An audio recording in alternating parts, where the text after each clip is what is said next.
Manatra ny araba Douglas Tokovavy tafaraka eto indray tsika ary dia asainy ianao narakatra farany fampahalalam-baovao eto amin'ny fahita lavitra MATV manolotra ny araba ihany koa ny makasika ilay fihetsiketsehana dia be ho tanterahana ho amin'ny androny rapitso no mpantoerana amin'ity takariva ity. Akoatra izay ny makasika ny fiomanana amin'ny fifidianana be ny tanàna nahitana fiamorany moa ny daty anatanterahana izany tarika faneho-kevitra samihafa ihany koa izany hoentina amintsika izany amin'ity takariva ity. Ny sehatry ny tsy fandriampahalemana nazahoana akony ihany koa izany.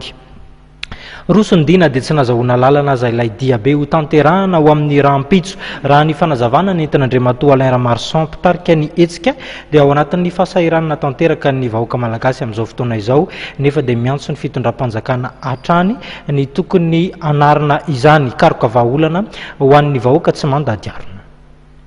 Hitarika olona hidina an-dalambe rapitso 20 Martsa Andriamatoa Alain Ramarson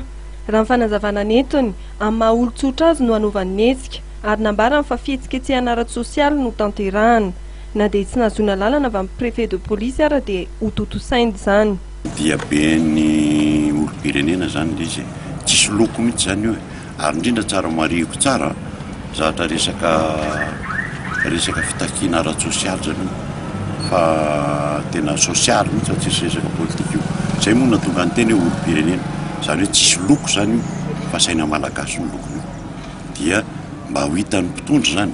satria ho ambara amin'ny mpitondra ny fahoriana sakainy mivahoaka amin'izao fotoana izao satria fa tena lalipaka ny tiako ialana zany tena tsoroko mihitsy ny tiako ialana sanatry ny vavary isy fopoahana ara-sosialy eto amin'ity firenena tena fa raha misy zay tsisy olona atanan'izay eto tsisy olona afaka hiambo na andainga fa hoe voatany zany fopoahana ara-sosialy zany dia be izy ny olo-pirenena miainga amin'ny sivy sasany atao fotoana eo mivasakosy dia miainga eo dia eo moa zany ny manodidina mivasakosy aty Akazomanga sy ny rehetrarehetra sy Akorondrano sy ny rehetrarehetra mamonjy eo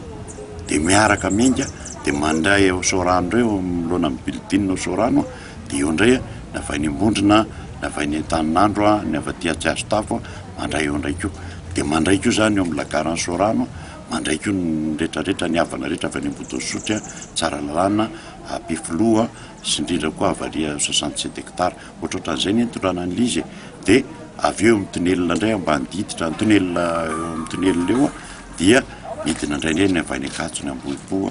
ny olona rehetra Taninarenina sy ny rehetra zany midina eo dia manohy an'ilay dia indray dia tonga dia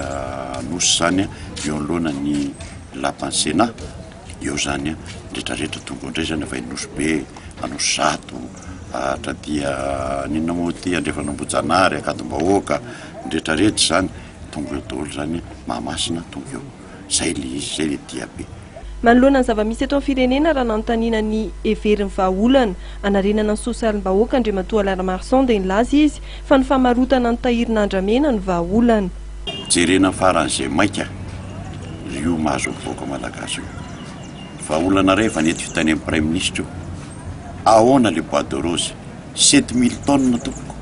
ny fantatro fa eny ivelany mbola miampy an'izay satria mbola misy aty Sri Lanka misy atao Maurice 7000 tonnes raha ohatra faran'izay ambany zany hoe $20 ny kilao